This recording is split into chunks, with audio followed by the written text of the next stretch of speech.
इस बदकिरदार को जिंदा नहीं छोड़ना, इसने हमारी नाक कटवा दी है। माँ की दहाड़ती हुई आवाज गली के मोड़ तक सुनाई दे रही थी। मेरे कदम वहीं पर जम गए। ये तो मेरे घर से आवाज आ रही थी। दिल में एक अनजाना सा डर बैठ गया और मैं दीवानों की तरह भागता हुआ घर के गेट तक पहुंचा। वहां का मंजर देखकर मेरे पैरों के नीचे से जमीन निकल गई। मेरी बूढ़ी माँ, जो कभी चींटी को भी नुकसान नहीं पहुंचाती थी, आज उनके हाथ में झाड़ू था और वो पूरी ताकत से जमीन पर गिरी हुई थी। मेरी पत्नी कामिनी को मार रही थी। मेरी बहन भी माँ के साथ शामिल थी और कामिनी के जिस्म पर ठोकरें बरसा रही थी।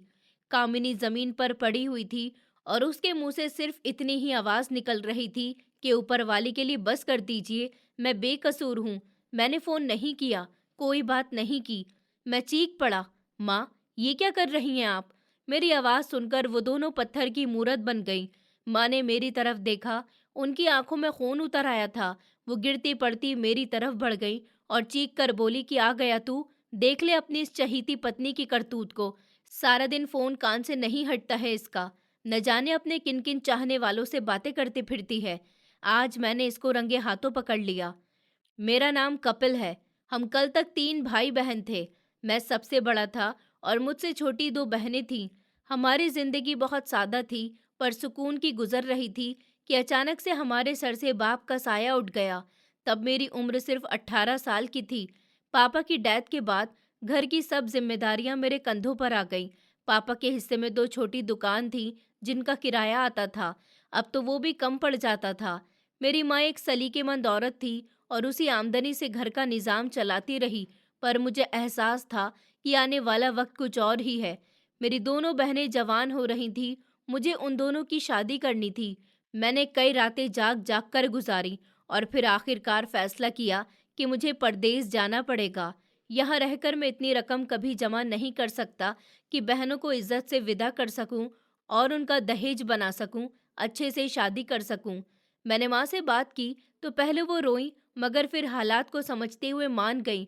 फिर मैंने कहीं से कुछ रकम उधार ली और बाहर जाने का बंदोबस्त किया।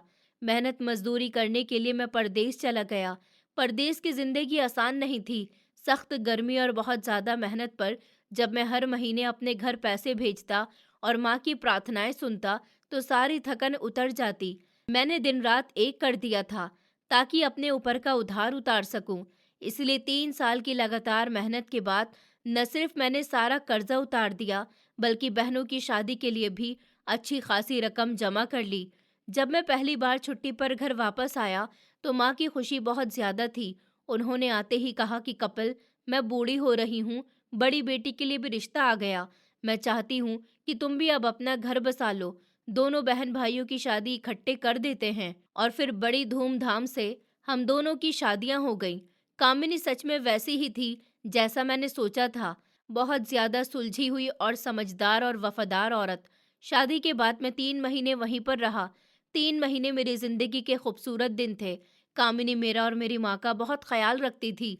सुबह उठकर नाश्ता बनाना, मेरे कपड़े प्रेस करना और घर के कामकाज में मम्मी का हाथ बटाना। उसने कभी माथे पर शिकन नहीं डाली थी, न किसी काम को मना करती थी। मैं उसको देखता तो दिल ही दिल में ऊपर वाले से शुक्र करता कि मुझे ऐसी पत्नी मिली। और वो अक्सर रात को मेरे पास बैठती तो कहती कि कपिल साहब, आप बहुत अच्छे हैं। मुझे डर लगता है कि कहीं आप दोबारा से विदेश नहीं चले जाएं। और मैं हंसकर उसके सर पर हाथ रखता और कहता कि पगली, जाना तो पड़ेगा ना। अभी तो छोटी गुड़िया की शादी भी करनी है, हमारा अपना भी फ्यूचर बनाना है। बस कुछ साल और फिर मैं हमेशा के लिए वापस आ जाऊंगा।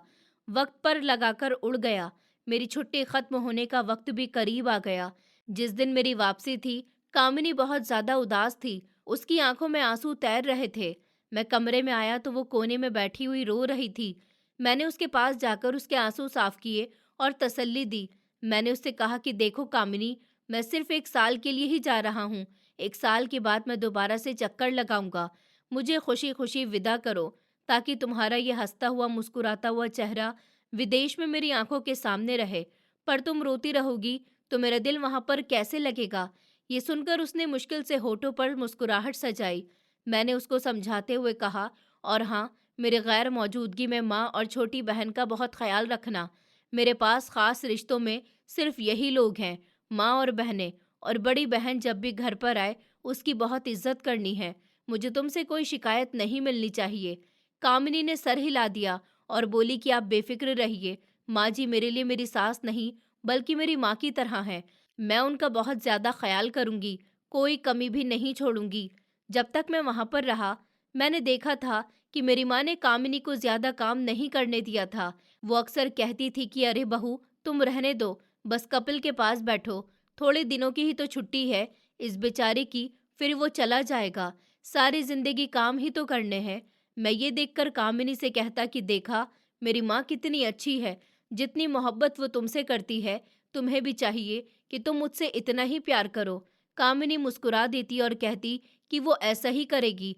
फिर जाने से एक दिन पहले मैं बाजार गया और एक अच्छा सा स्मार्टफोन खरीदा। मेरा मकसद ये था कि विदेश में बहुत अकेलापन सा महसूस होता है। पति पत्नी की अपने कुछ पर्सनल बातें भी होती हैं जो सबके सामने नहीं की जा सकती। इसलिए हम दोनों रात को सुकून से बात कर लिया करेंगे।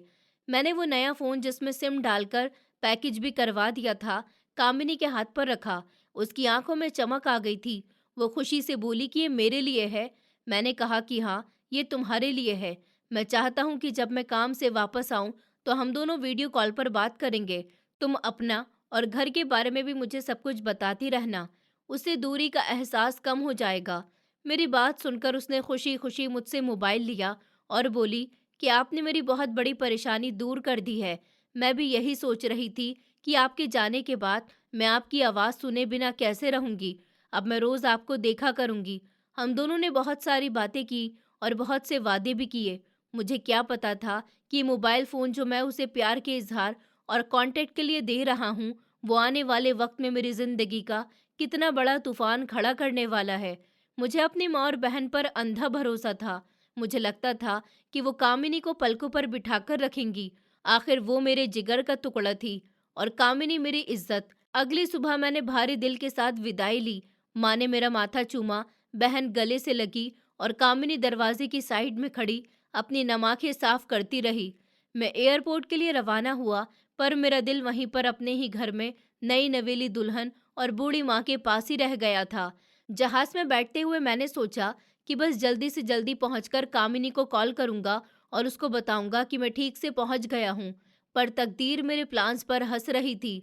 सफर काफी लंबा था और थका देने वाला था, पर मेरे दिल और दिमाग पर सिर्फ कामिनी का ख्याल छाया हुआ था।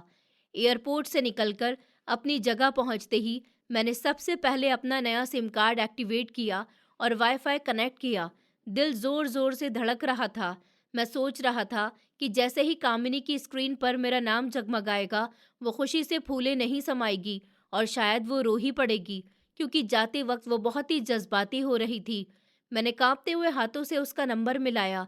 दूसरी तरफ घंटी बजती रही। काफी देर के बाद फोन उठाया गया। हेलो। दूसरी तरफ से कामिनी की आवाज आई, पर उस आवाज में वो चहचहाहट नहीं थी जिसकी मुझे उम्मीद थी। मैंने जोश से कहा कि हेलो कामिनी, मैं कपिल बोल रहा हूँ। कैसी हो तुम? मैं यहाँ ठीक से पहुँच गया था। दूसरी तरफ से कुछ लम्हे खामोशी रही, फिर उसकी सपाट आवाज आई थी, जी अच्छा, शुक्र है कि आप ठीक से पहुँच गए। मैं हैरान रह गया। इतना फीका सा रिएक्शन। मैंने अपनी हैरत छुपाते हुए पूछा कि क्या हुआ कामिनी, तुम्हारी तबीयत तो ठीक है? आवाज़ बहुत बुझी बुझी सी लग रही है। क्या मुझे याद कर रही थी? उसने फौरन से जवाब दिया कि नहीं, ऐसी बात नहीं है, बस ठीक हूँ। दरअसल मुझे अभी किचन में कुछ काम करना है। मुझे झटका लगा।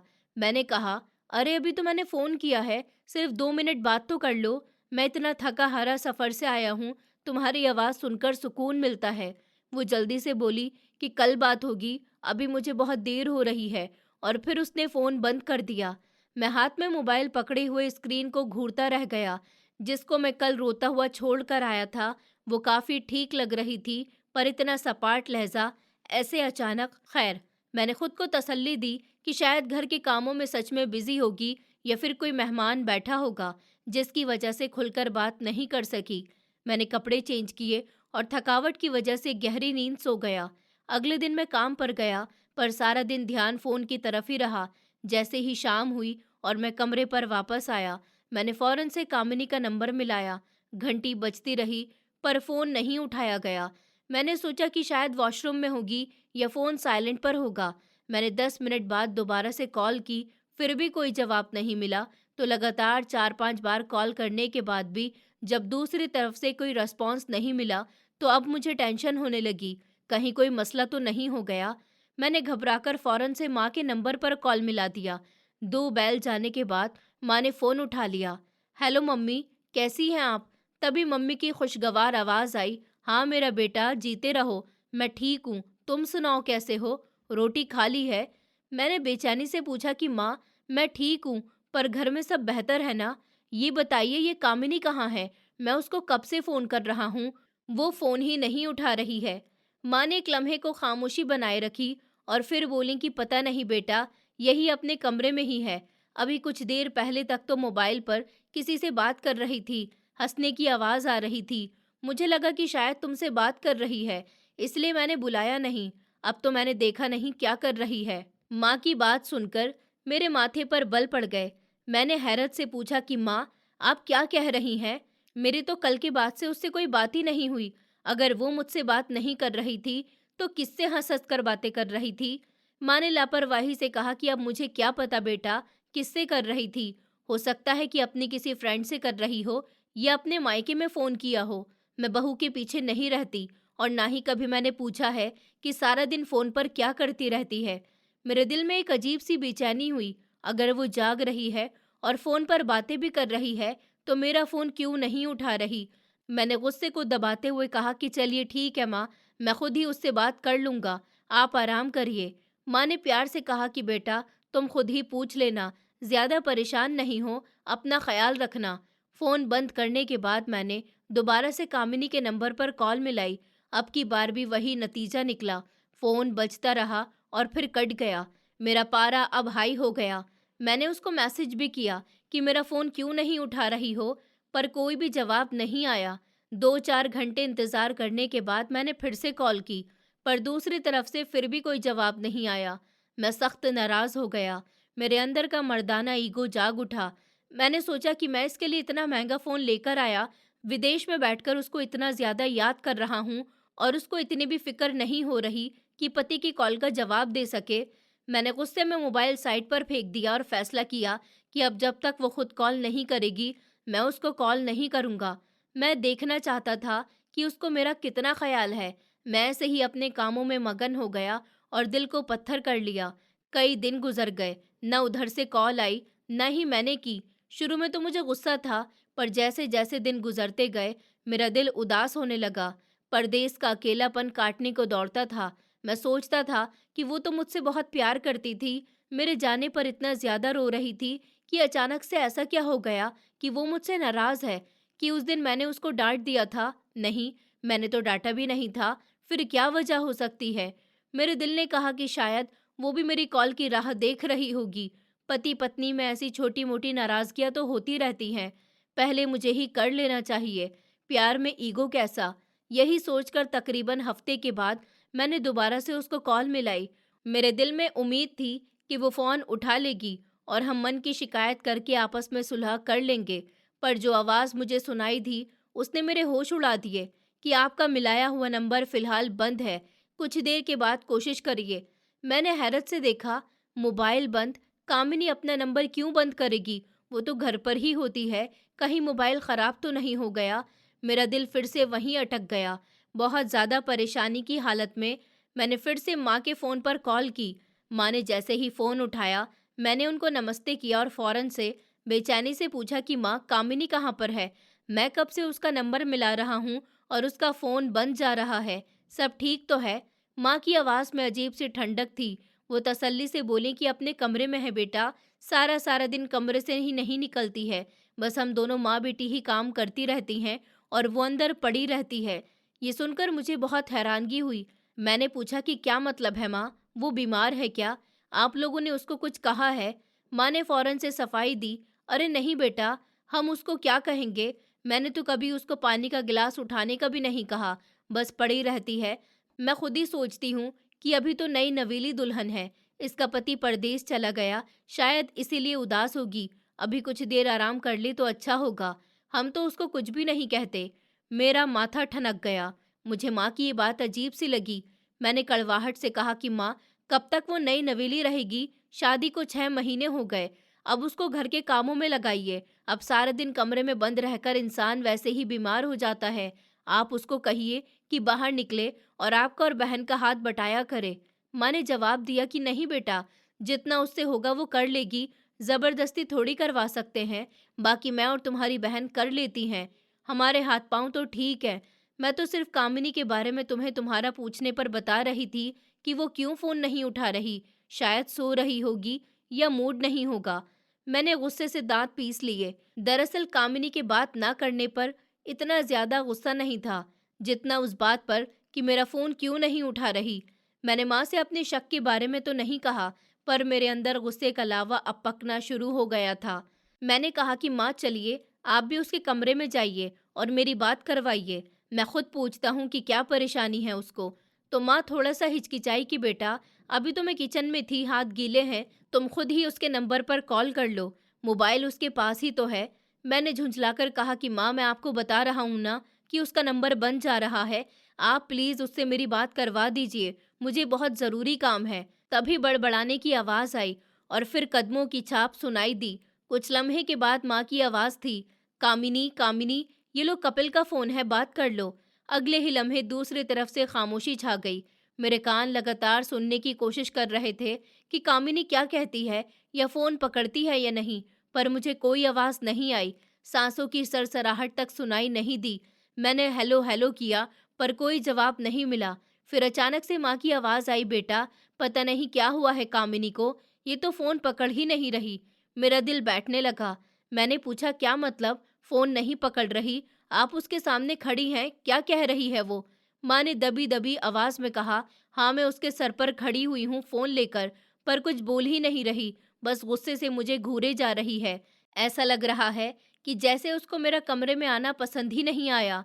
ये तुमसे बात नहीं करना चाहती। कपिल, लगता है कि कोई बहुत नाराज़गी चल रही है तुम दोनों के बीच, जो तुम मुझे नहीं बता रहे। मेरे तन बदन में आग लग गई। मैंने कहा, नहीं माँ, ऐसी कोई बात नहीं है। मेरी तो कोई भी लड़ाई नहीं हुई। आप ज़रा उसको कहिए कि मैं लाइन पर हूँ, फ़ोन पकड़े और बात करे। माँ ने फिर से कहा कि कामिनी, ले फ़ोन, तेरा पति है फ़ोन पर, बात क्यों नहीं कर रही? पर दूसरी तरफ से फिर वही खामोशी रही। फिर माँ ने फ़ोन कान से लगाया और बोली कि देख लो बेटा, मैं तो उसकी मिन्नतें कर रही हूँ, पर ये टस से मस नहीं हो रही। मैं ज़बरदस्ती से उसके कान पर फ़ोन तो नहीं लगा सकती। उसका व्यवहार बहुत अजीब हो गया, पर तुम परेशान मत हो, मैं बाद में समझाऊंगी उसको। मैंने मायूसी और गुस्से के मिले जुले जज्बात के साथ कहा कि चलिए ठीक है माँ, आप रहने दीजिए, मैं खुद ही बात कर लूँगा जब उसका दिमाग ठिकाने आ जाएगा। मैंने फ़ोन बंद कर दिया और सर पकड़कर बैठ गया। मुझे समझ नहीं आ रही थी कि कामिनी ऐसा क्यों कर रही है। वो तो इतनी ज़िद्दी और बदतमीज़ तो नहीं थी। माँ के साथ ऐसा व्यवहार और मुझसे बात करने से मना करना, ये सब मेरी समझ से बाहर था। कई दिन इसी हाल में गुजर गए। मैं रोज़ाना बहुत बार उस नंबर पर कॉल मिलाता, पर वो हमेशा बंद मिलता। फिर एक और चीज़ ने मुझे और ज़्यादा शक में डाल दिया कि मैं अक्सर देखता कि व्हाट्सएप पर ऑनलाइन होती थी। जब भी मैं अपना मोबाइल उठाता, उसके नाम के नीचे ऑनलाइन लिखा हुआ नज़र आता। ये देखकर मेरा खून खौल उठता।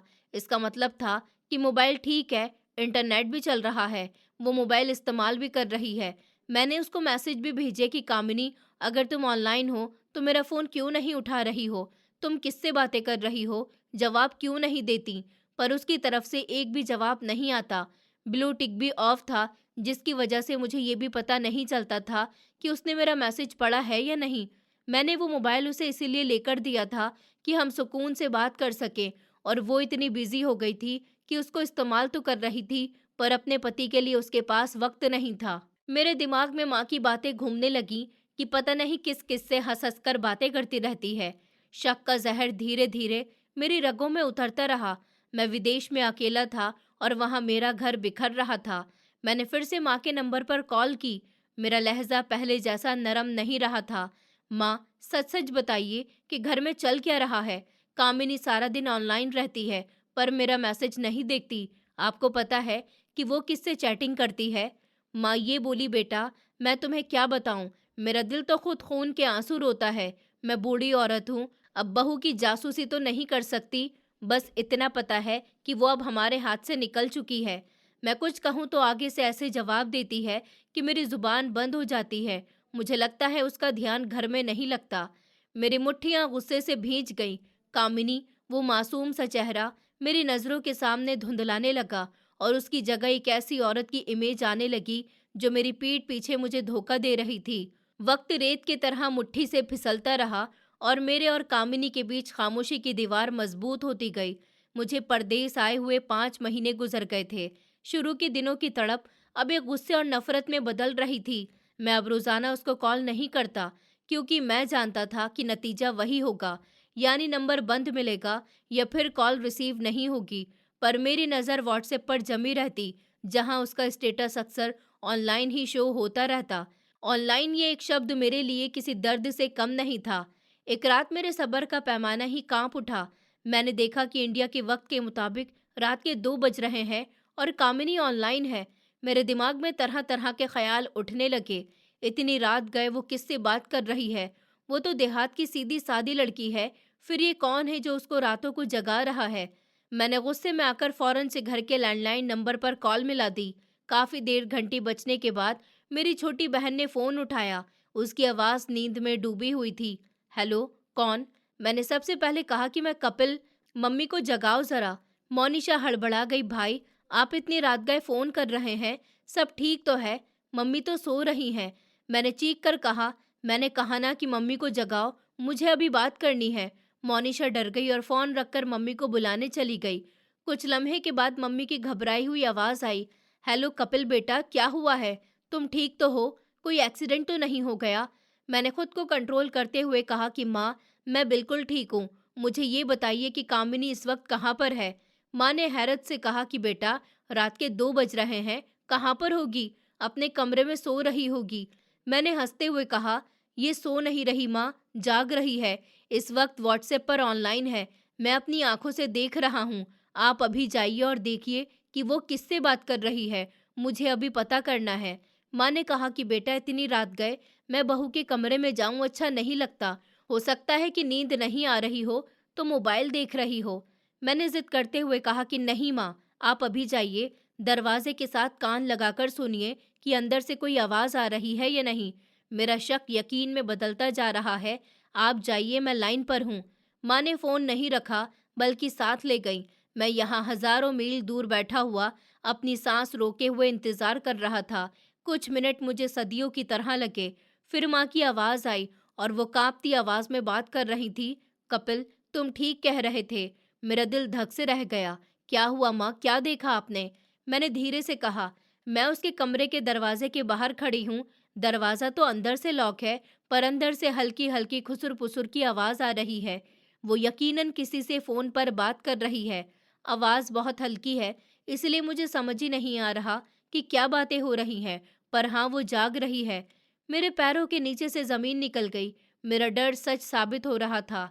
मैंने पूछा, माँ, आप दरवाजा खटखटाइए और पूछे इससे कि इतनी रात गए किससे बातें कर रही है। माँ ने मना कर दिया कि नहीं बेटा, अगर मैंने ऐसा किया तो घर में तूफान खड़ा हो जाएगा। वो पहले ही हमसे सीधे मुंह बात नहीं करती है। अगर मैंने टोक दिया तो ना जाने क्या कर बैठेगी। कल को उल्टा इल्जाम मुझ पर ही लगा देगी कि सास मुझे सोने भी नहीं देती। मैं घर का सुकून बर्बाद नहीं करना चाहती हूँ। तुम खुद ही उससे निपटना जब आओगे। मैंने बेचारगी से कहा कि माँ, आप लोग इतना क्यों डरते हैं उससे? वो मेरी पत्नी है, आपकी बहू है। आपका हक है उसको रोकना। ये मेरी इज्जत का मामला है। मैंने कहा, बेटा, इज्जत की वजह से ही तो चुप हूँ।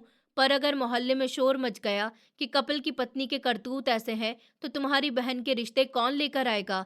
मैं तो खून के घूंट पीकर खामोश हूँ। तुम फिक्र नहीं करो, मैं सुबह उससे पूछूंगी कि रात को किससे बात कर रही थी। मैंने फोन बंद कर दिया और दीवार पर पूरी ताकत से मुक्का मारा। मेरे हाथ से खून भी बहने लगा, पर मुझे दर्द का एहसास नहीं हुआ। दर्द तो मेरे दिल में हो रहा था, जो किरची किरची हो गया था। मैं जिस औरत को इतना अच्छा समझकर घर लाया था, वो इतनी बड़ी ड्रामेबाज निकलेगी। वो मोबाइल जो मैंने अपने प्यार के लिए दिया था, अब वही मेरे सीने पर चाकू बनकर गिर गया। अगली सुबह मैं काम पर गया तो मेरा चेहरा सूजा हुआ था और आंखें लाल हो रही थी। मैं सारा दिन काम करता रहा। दोपहर को मैंने मोनिशा को कॉल की कि मैं जानना चाहता था कि सुबह क्या हुआ।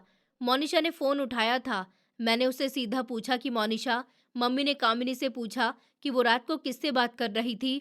मोनिशा ने डरती हुई आवाज में कहा कि हाँ भाई, मम्मी ने नाश्ते की मेज पर पूछा था। तो क्या हुआ? मैंने बेसब्री से पूछा। मोनिशा बोली, भाई वो उल्टा मम्मी पर चढ़ रही थी और कहने लगी कि आप कौन होती हैं मुझसे पूछने वाली? मेरा मोबाइल है, मेरी मर्जी, मैं जिससे भी मर्जी बात करूं। आप लोग मेरे पहरेदार नहीं बनिए। और फिर नाश्ता भी नहीं किया और पैर पटकती हुई कमरे में चली गई।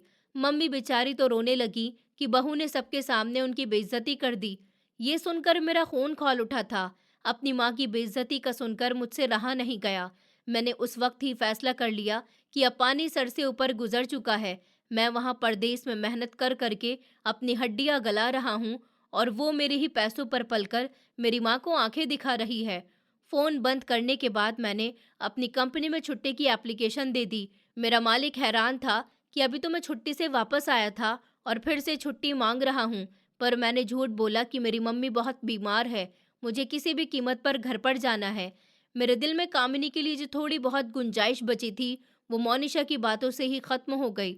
मुझे अब कामिनी से नफरत हो रही थी और मैं जल्दी से जल्दी जाकर उस किस्से को खत्म करना चाहता था। अगले 24 घंटे मेरे लिए किसी मुश्किल से कम नहीं थे। मैंने इमरजेंसी में टिकट बुक करवाया, जो आम दिनों के मुकाबले में 3 गुना महंगा पड़ा। पर इस वक्त पैसे की मेरे लिए कोई औकात नहीं थी। मेरा घर जल रहा था और मैं पैसों की परवाह कैसे कर सकता था। मैंने अपना सामान भी पूरा पैक नहीं किया, बस ज़रूरी पासपोर्ट उठाया और एयरपोर्ट की तरफ भागा। मैंने घर पर भी किसी को खबर नहीं दी थी, न मम्मी को, ना ही मोनिशा को। मेरे दिमाग में एक ही प्लान था कि मैं अचानक से घर पर पहुंचूंगा और कामिनी को रंगे हाथों पकड़ लूंगा। मैं देखना चाहता था कि जब मैं उसके सामने आऊंगा तो उसके चेहरे पर क्या असर होगा। क्या वो डर जाएगी या फिर कोई नया झूठ बोलकर मुझे तसल्ली देने की कोशिश करेगी। जहाज में बैठते हुए मेरा दिल किसी हथौड़े की तरह सीने में बज रहा था। मेरे साथ वाली सीट पर एक बुजुर्ग बैठे हुए थे। उन्होंने मेरी बेचैनी देखकर मुझसे बात करने की कोशिश की कि बेटा, सब ठीक तो है? बहुत ज्यादा परेशान लग रहे हो, चेहरे पर हवाइयां उड़ रही हैं। मैंने मुश्किल से खुद को संभालते हुए जवाब दिया, बस कुछ घरेलू परेशानी है, इसलिए इमरजेंसी में घर जा रहा हूँ। प्रार्थना कीजिएगा कि सब ठीक हो। उस बुजुर्ग ने प्यार से मेरे कंधे पर हाथ रख दिया कि ऊपर वाला सब ठीक करेगा बेटा। जिंदगी में उतार चढ़ाव तो आते ही रहते हैं, इंसान को सब्र से काम लेना चाहिए। मैंने मुस्कुराहट के साथ सोचा कि सब्र सब्र तो मैंने बहुत कर लिया, अब तो हिसाब का वक्त है। पूरा रास्ता मैं अपनी सीट पर पहलू बदलते ही रहा। कभी मुझे कामिनी का वो मासूम सा चेहरा याद आता जो मुझे विदा करते वक्त इतना रो रहा था, और कभी मेरी माँ का वो रोता हुआ चेहरा आ जाता जो बहू की बदतमीजी की शिकायत कर रहा था। मेरे दिमाग में जंग चल रही थी। एक तरफ मेरा प्यार था, वो दूसरी तरफ मेरी माँ की इज्जत, और मैंने माँ की इज्जत को चुन लिया। मुझे यकीन था कि मेरी माँ झूठ नहीं बोल सकती। उन्होंने सारी जिंदगी मेरे लिए कुर्बानियां दी हैं। वो मेरी खुशियों की दुश्मन कैसे हो सकती हैं? लेकिन कामिनी ही रास्ते से भटक गई। एयरपोर्ट पर उतरते ही मैंने टैक्सी ली और उसको अपने घर का पता बताया। कहा कि मुझे जल्दी से पहुंचना है। ड्राइवर से जब मैंने ये कहा और पिछली सीट पर बैठ गया। ड्राइवर ने शीशे से मुझे देखा और गाड़ी स्टार्ट करते हुए बोला कि साहब, भीड़ बहुत मिलेगी, इस वक्त पर कोशिश करूंगा कि जल्दी पहुंचा दूं, पर लगता है कि आप बहुत टाइम बाद यहाँ पर वापस आए हैं। मैंने कहा कि हाँ, बस तुम गाड़ी भगाओ और जितना मांगोगे मैं दे दूंगा, बस मुझे घर पर पहुंचा दो। रास्ते में ट्रैफिक का शोर और हंगामा मुझे बहुत बुरा लग रहा था। हर गुजरता हुआ लम्हा मेरे दिल की धड़कन तेज कर रहा था। मैं बार बार अपना मोबाइल निकाल कर देखता। कामिनी का नंबर अभी भी बंद जा रहा था। व्हाट्सएप पर वो अब भी कुछ कुछ टाइम से ऑनलाइन आ रही थी। मेरा खून जोश मारने लगा। मैंने दिल में सोचा कि बस कुछ देर और कामिनी, तुम्हारी ये आज़ादी और ये ड्रामेबाजी हमेशा के लिए ख़त्म होने वाली है। आज मैं दूध का दूध और पानी का पानी करके ही रहूंगा। टैक्सी हमारी कॉलोनी में दाखिल हुई। गलियों में वही मंजर था, पर आज सब कुछ मुझे अजनबी और डर सा लग रहा था, जैसे हवा में कोई साजिश रची हुई हो। जैसे ही टैक्सी हमारी गली के मोड़ पर पहुंची, मैंने देखा कि वहां कुछ अजीब सी हलचल है। ड्राइवर ने गाड़ी की रफ्तार हल्की करते हुए कहा कि साहब, आगे तो बहुत ज़्यादा भीड़ लगी हुई है, कोई एक्सीडेंट हुआ है शायद, या फिर लड़ाई हो रही है, गाड़ी आगे नहीं जा सकेगी। मैंने चौंक कर सामने देखा। सच में मेरे घर के बाहर लोगों की भीड़ लगी हुई थी। मोहल्ले के मर्द, औरत और बच्चे सब जमा थे। एक अजीब सा शोर उठ रहा था। मेरा दिल उछलकर हलक में आ गया। रुको, यहीं रोक दो गाड़ी, मैंने चीख कर कहा। तो ड्राइवर ने ब्रेक लगाए। मैंने जेब से पर्स निकालकर बिना गिने कुछ नोट उसकी तरफ फेंक दिए और फिर अपना बैग वहीं पर छोड़कर गाड़ी से बाहर छलांग लगा दी। साहब, आपका सामान, ड्राइवर ने पीछे से आवाज दी, पर मुझे कुछ सुनाई नहीं दे रहा था। मेरे कानों में सिर्फ अपने घर से आने वाली चीखों पुकार की आवाज गूंज रही थी। मैं दीवानों की तरह भागता हुआ भीड़ को चीरता हुआ आगे बढ़ा। लोग मुझे देखकर रास्ता देने लगे और हल्की आवाज में बोले, अरे ये तो कपिल है, कपिल आ गया, अब क्या होगा। मैंने किसी की बात नहीं सुनी। मैं सीधा अपने घर के गेट के अंदर दाखिल हुआ। बैठक का मंजर देखकर मेरे कदम वहीं पर जमकर रह गए और सांसें रुक गईं। ये वही मंजर था जिसका मैंने कभी सपने में भी नहीं सोचा था। मेरे सामने मेरी बूढ़ी माँ, जिनके कदम तले मैं स्वर्ग तलाश करता था, उस वक्त वो जहर की देवी बनी हुई थी। उनके हाथ में झाड़ू थी और वो पूरी ताकत से जमीन पर गिरी हुई मेरी पत्नी कामिनी को मार रही थी। मेरी बहन मोनिशा भी माँ के साथ शामिल थी और कामिनी के पेट में जोर जोर से लातें मार रही थी। कामिनी जमीन पर पड़ी हुई थी, उसके कपड़े धूल से लदे हुए थे और चेहरे पर आंसू और मिट्टी का लेप था। वो दर्द से कर्राह रही थी और बार बार हाथ जोड़कर कह रही थी कि ऊपर वाले के लिए बस कर दीजिए, मैं बेकसूर हूँ, मैंने किसी को फोन नहीं किया, ऊपर वाले का वास्ता है, मुझे मत मारिए। ये मंजर देखकर मेरे दिमाग की नसें फटने लगीं। मैं पूरी ताकत से चीखा, माँ, ये क्या कर रही हैं आप? ऊपर वाले से डरिए, क्या मार डालेंगी उसको? मेरी आवाज बिजली बनकर गिरी। वो दोनों हैरान हो गई। माँ का हाथ हवा में ही रुक गया। उन्होंने मुड़कर मुझे देखा। उनकी आंखों में डर और गुस्सा अभी तक नाच रहा था। मुझे अचानक से सामने देखकर वो पहले तो पत्थर की मूरत बन गई, फिर अगले ही लम्हे वो गिरती पड़ती मेरी तरफ बढ़ी, फिर चीख कर बोली, आ गया तू, अच्छा हुआ तू आ गया। देख ले अपनी पत्नी के करतूत, सारा दिन फोन को कान से नहीं उतारती है, न जाने अपने किन किन चाहने वालों से बातें करती है। आज मैंने इसको रंगे हाथों पकड़ लिया। मैं तो कहती हूँ इसको जान से मार दो, ताकि हमारी इज्जत पर लगा हुआ दाग धुल जाए। मैंने माँ की बात सुनी और अनसुनी कर दी, क्योंकि मेरी नजरें कामिनी पर जमी हुई थी। वो जमीन पर पड़ी हुई तड़प रही थी। उसने अपने दोनों हाथों से पेट को पकड़ रखा था। मैं उसके पास गया। मैंने उसको झंझोड़ा। कामिनी ने मुझे देखा। उसकी आंखों में पहचान के साथ साथ बहुत डर था। उसने कांपते हुए हाथों से इशारा करते हुए कुछ कहने की कोशिश की, पर दर्द की तेजी से उसकी आवाज नहीं निकल रही थी। अचानक से मेरी नजर उसके कपड़ों पर पड़ी, जहां लाल रंग तेजी से फैल रहा था। खून! ये खून कहाँ से आ रहा है? मेरा दिल दहल गया। मैंने घबराकर माँ की तरफ देखा। माँ, ये क्या किया आपने? उसको तो खून आ रहा है। माँ ने बेरहमी से मुंह मोड़ लिया। ड्रामा कर रही है ये सब। पति को देखकर हमदर्दी हासिल करना चाहती है। कुछ नहीं हुआ है इसको, बस थोड़ी सी चोट है, ताकि इसका दिमाग ठिकाने आ जाए। पर मैं जानता था कि ये ड्रामा नहीं है। कामिनी का चेहरा लाल सा पड़ गया और वो दर्द से रो रही थी। मेरे दिल में उसके लिए जो नफरत की दीवार थी, वो उसकी हालत को देखकर गिरने लगी। वो गुनाहगार है या नहीं, उसका फैसला बाद में होगा। फिलहाल उसकी जान बचाना जरूरी था। मैंने एक पल भी खराब किए बिना कामिनी को अपने बाजू में उठा लिया। मोनिशा ने आगे बढ़कर मेरा रास्ता रोकने की कोशिश की कि भाई, आप इसको कहाँ पर लेकर जा रहे हैं? ये तो बहुत झूठी औरत है। ये आपको फिर से बेवकूफ़ बना रही है। इसको यहीं मरने दीजिए। मैंने मोनिशा को धक्का देकर रास्ते से हटाया और दहाड़ा कि हट जाओ मेरे रास्ते से। अगर उसको कुछ हो गया तो मैं तुम सबको माफ़ नहीं करूँगा। मैं उसको उठाकर गली में भागा। मेरा टैक्सी वाला शायद अभी गया ही नहीं था या भीड़ की वजह से वहाँ फंसा हुआ था।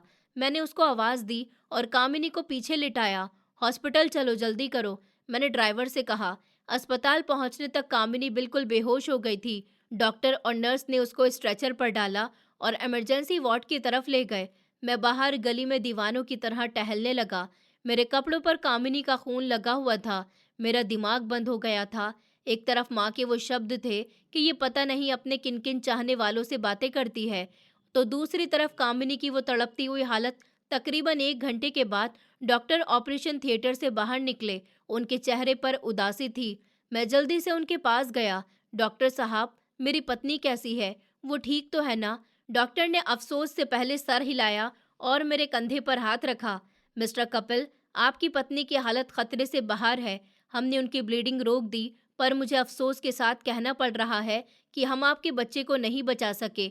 उनके पेट पर शायद चोट आई थी, जिसकी वजह से प्रेगनेंसी ज़ाया हो गई। डॉक्टर के शब्द सुने तो मुझे लगा कि जैसे किसी ने मेरे सर पर हथौड़ा मार दिया हो।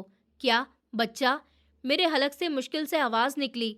क्या मेरी पत्नी प्रेग्नेंट थी? डॉक्टर ने हैरत से मुझे देखा। कि आपको नहीं पता था? वो 4 महीने की प्रेग्नेंट थी। बच्चे को अंदरूनी चोट लगी जो जानलेवा साबित हुई। हमें अफसोस है। मेरे पैरों तले से जमीन निकल गई। मैं वहीं दीवार के साथ लगकर जमीन पर बैठ गया। मेरी पत्नी प्रेग्नेंट थी और मैं इस बात से बेखबर था। मैं भारी कदमों के साथ वार्ड के अंदर दाखिल हुआ।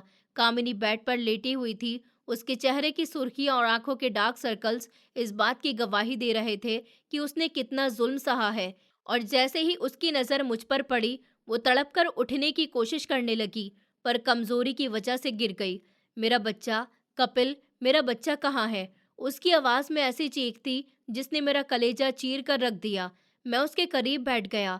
मेरी आंखों से आंसू जारी थे। मैंने कांपती हुई आवाज़ में कहा कि हमारा बच्चा अब इस दुनिया में नहीं रहा कामिनी। वो अपनी दादी और बुआ के जुल्म की भेंट चढ़ गया। कामिनी सुनते ही दहाड़े मारकर रोने लगी। वो अपने सीने पर हाथ मार रही थी। हाय मेरा बच्चा, मैंने कितने संभाल कर रखा था उसको। मैंने कितनी मिन्नतें की थी कि मुझे मत मारो, मेरे पेट में नन्ही जान पल रही है। पर कपिल, वो पत्थर हो गई थी। मैंने उसके हाथ पकड़ लिए, अपनी आंखों में उभरने वाले शब्द को जुबान दी। पर कामिनी, ये नौबत क्यों आई? तुमने मुझे मजबूर कर दिया था। अगर तुम फोन पर गैर मर्द से बातें नहीं करती और तुम मुझसे बात कर लेती तो आज ये दिन देखना नहीं पड़ता। आखिर कौन था वो जिसकी खातिर तुमने मेरा घर बर्बाद कर दिया? कामिनी ने मेरी तरफ देखा। उसकी कौन सी बात? आप क्या कह रहे हैं? कपिल, मैंने जलकर कहा, वही जिससे तुम रातों को बातें करती थी। मैंने खुद तुम्हें व्हाट्सएप पर ऑनलाइन देखा है। माँ ने मुझे बताया कि तुम सारा सारा दिन फोन कान से नहीं उतारती थी। वो कड़वी हंसी हंसी जिसमें दर्द ही दर्द था। कौन सा मोबाइल? कपिल, वही मोबाइल जो आप मुझे देकर गए थे। वो तो आपके घर से निकलते ही माँ ने मुझसे छीन लिया। मुझे लगा जैसे कमरे की छत मुझ पर आकर गिर गई हो। क्या मतलब? कामिनी ने सिसकते हुए कहा, जिस दिन आप गए उस शाम माँ ने मुझसे मोबाइल ले लिया था। उन्होंने कहा कि बहू ये मोबाइल नहीं रखती, ये बेशर्मी है। मोबाइल सारा दिन मोनिशा दीदी के पास होता था, माँ के पास। वो उस पर नाटक देखती थी और अपनी फ्रेंड से बातें करती थी। मैंने तो उस दिन के बाद से मोबाइल को हाथ भी नहीं लगाया। मेरा दिमाग चकराने लगा। पर जब मैं कॉल करता था तो वो कहती थी कि तुम कमरे में हो, बात नहीं करना चाहती। और उस दिन जब मैंने ज़बरदस्ती तुम्हें फ़ोन कर दिया था और कामिनी बोली, वो मेरे साथ खड़ी हुई थी और मेरे बाजू पर नोच रही थी। वो इशारे से कह रही थी कि अगर मैंने मुंह खोला तो ज़ुबान खींच लूँगी। उन्होंने मुझे धमकी दी थी कि अगर कपिल को कुछ भी बताया तो घर में मुझे जीने नहीं देंगी। मैं डर गई। कपिल, तो तुमने मुझे कोई ख़त क्यों नहीं लिखा? किसी के ज़रिए से मुझसे कोई बात क्यों नहीं की? मैंने बेवफाई से पूछा। कामिनी ने मेरा गिरेबान पकड़ लिया। कैसे भेजती? मुझे घर से निकलने की इजाज़त ही नहीं थी। मैं वहाँ बहू नहीं, नौकरानी बनकर रह रही थी। सारा दिन काम करती और रात को सब बातें सुनती। आज भी मैंने सिर्फ इतना कहा कि मेरी तबीयत खराब है, मुझे डॉक्टर के पास लेकर चलिए, शायद मेरा बच्चा खतरे में है। उस पर माँ को गुस्सा आ गया कि मैं काम से जान छुड़वा रही हूँ। उन्होंने मुझे मारना पीटना शुरू कर दिया। मैं पत्थर का हो गया था। मेरी माँ ने मुझसे झूठ बोला, मेरी बहन ने भी। फौरन से कामिनी ने रोते हुए कहा कि मैंने आपकी इज्जत बचाने के लिए खुद को खामोश रखा, कभी आपको शिकायत नहीं की कि मेरी सास मुझ पर जुल्म करती है। मैं नहीं चाहती थी कि आप विदेश में परेशान हो या आपका अपनी माँ से झगड़ा हो। पर बदले में मुझे क्या मिला? मेरे बच्चे की लाश और मेरे पति का मुझ पर शक। आंखों के सामने अंधेरा सा छा गया। मुझे अब समझ आ गया था कि वो ऑनलाइन स्टेटस मोनिशा का था। वो खामोशी कामिनी की नहीं बल्कि उसके डर की थी। मेरी माँ ने जानबूझकर उसकी मुझसे बात नहीं करवाई। पर क्यों? मैंने तड़प कर पूछा।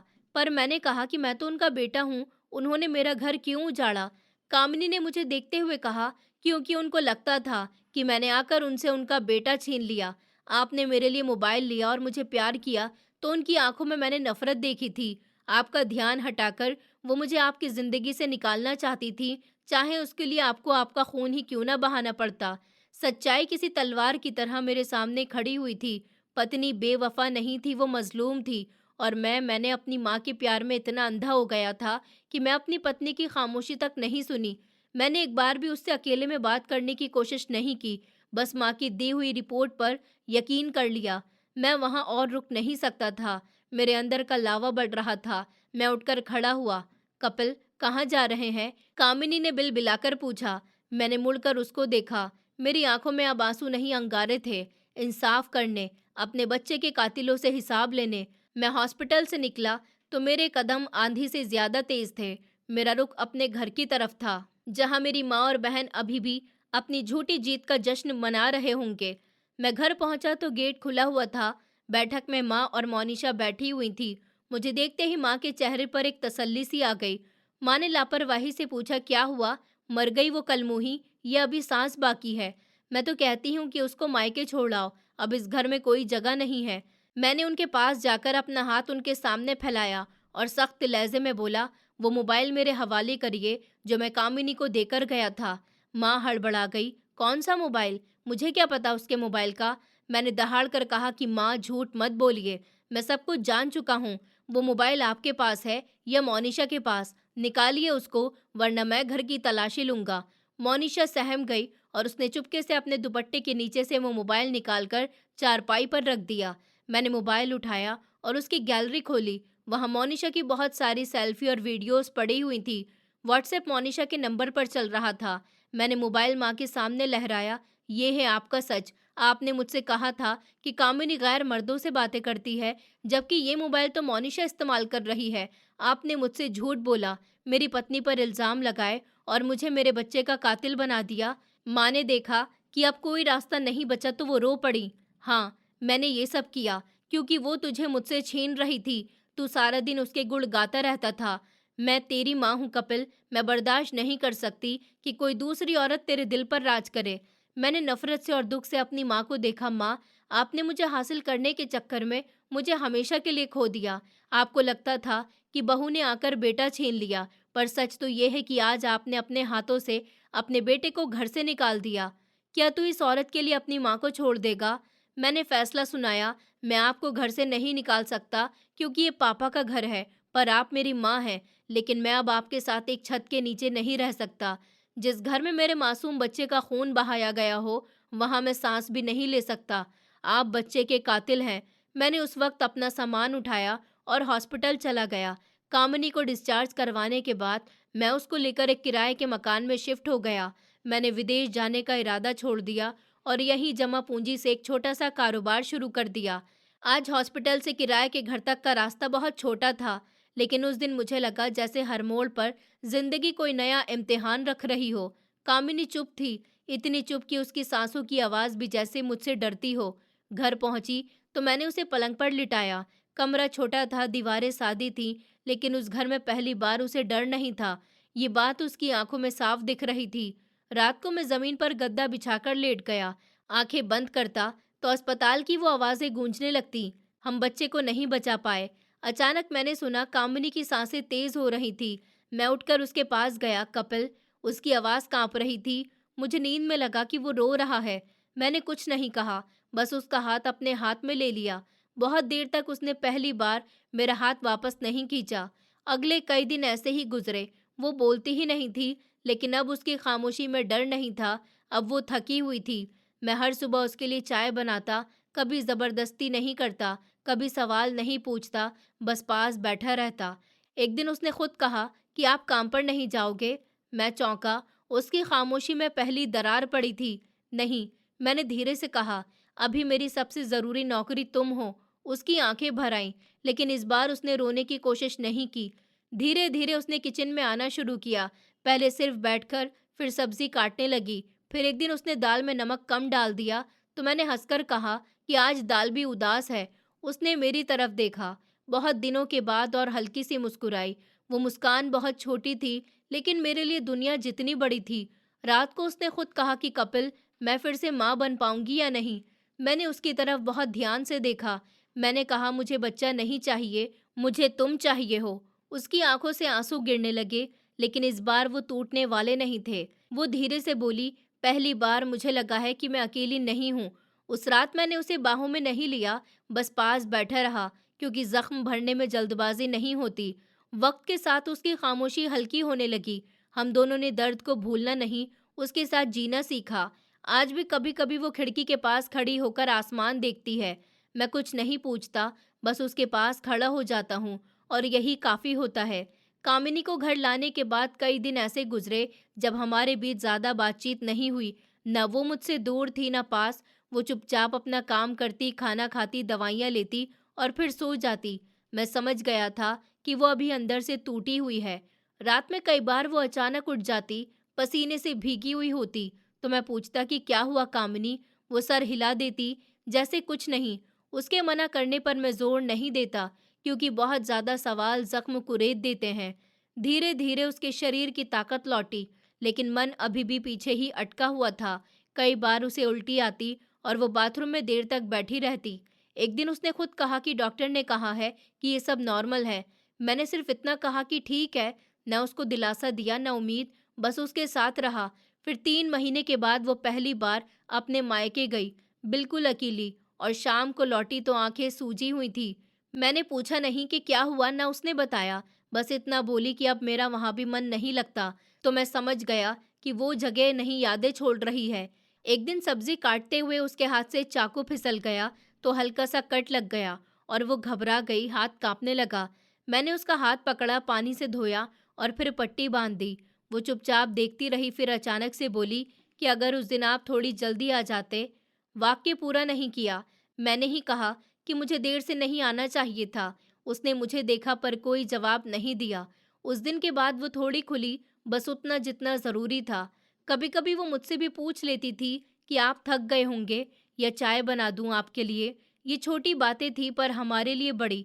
फिर धीरे धीरे लोगों ने पूछना बंद कर दिया कि बच्चा कब होगा। शायद उन्होंने समझ लिया था, शायद उन्हें फर्क ही नहीं पड़ा। कामिनी अब भी बच्चों से दूरी रखती है, उसे गोद में नहीं उठाती, बस दूर से देख लेती है, और मैं उसके लिए कभी मजबूर नहीं करता।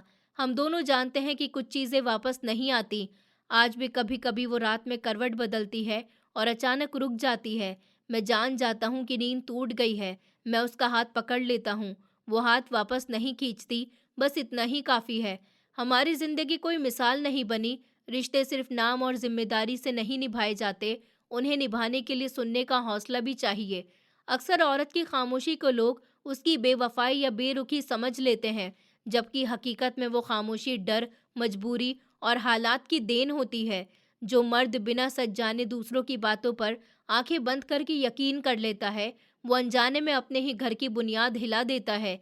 शक, अफवाह और अधूरी बातें रिश्तों को अंदर से खोखला कर देती हैं, और जब सच्चाई सामने आती है तब तक बहुत कुछ हाथ से निकल चुका होता है। रिश्तों को बचाने के लिए ज़रूरी है कि बातों को दबाया न जाए, खामोशी को समझने की कोशिश की जाए, और हर इल्ज़ाम से पहले इंसानियत को देखा जाए, क्योंकि कई बार एक छोटी सी नासमझी किसी औरत की पूरी ज़िंदगी और एक मासूम की सांसें छीन लेती है। दोस्तों, उम्मीद करती हूँ आपको हमारी कहानी पसंद आई होगी। कहानी पसंद आई है तो वीडियो को लाइक करें, चैनल पर नए हैं तो चैनल को सब्सक्राइब करें, और हाँ प्लीज़ नोटिफिकेशन बेल को ज़रूर दबाएं ताकि अगली अपडेट सबसे पहले आपको मिले।